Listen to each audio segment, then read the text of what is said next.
Exercise 1 is a bird dog.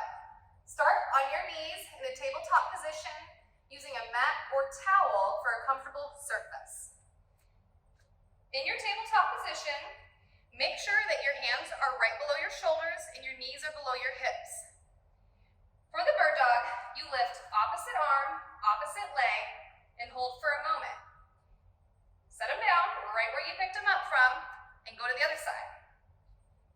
Keep in mind, for this to be most effective, you want to make sure your upper arm is by your ear and your leg is nice and long, like you're putting your foot on the wall behind you.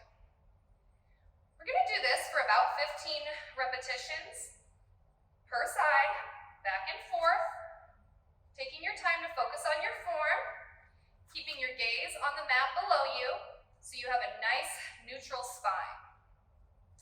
Now, if you'd like to make this a little more challenging, we can do so on the last few reps by, instead of sticking our hand forward, we're going to reach behind us and kick our foot into our hand while holding on to it.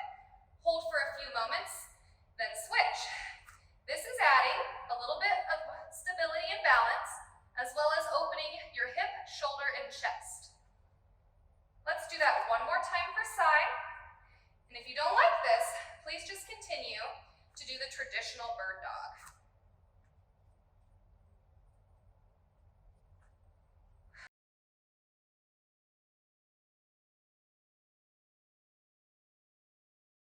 For our second exercise, we'll be doing a squat. I'm going to show you a squat from both the front and the side to talk about safety. My feet are about shoulder width apart, and I'm sitting down like there's a chair behind me. My knees stay about as wide as my heels. I stand all the way up in between. This is really important that you stand all the way up in between so you get the full range of motion in your hips and knees. From the side, I'd like for you to notice that my knees stay behind my toes. That's important to protect your knee. So, basic squat, you can stick with it. It's a classic exercise. You don't have to do anything different. But if you'd like to make this a little more challenging, we're going to add a lateral leg raise. Alternating sides in between our squat. Take your time with this. This does make it a little bit more challenging. Also activating your hip and that outer glute muscle. Couple more per side. Focusing on your form, making sure those knees stay above your heels and your knees also stay behind your toes. Whew.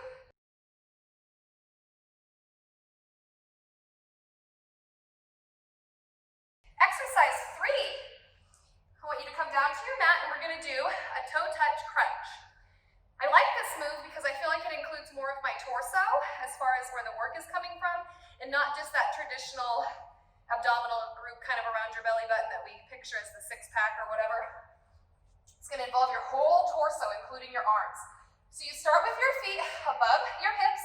It's okay to have a little bend in your knee. Make sure your hands go all the way above your head. So what you'll do is reach up to your toes, come right back down in a very controlled motion. Again, for about 15 repetitions. Now, if you'd like to make this a little more challenging, in between reps, you're going to do a single leg lift.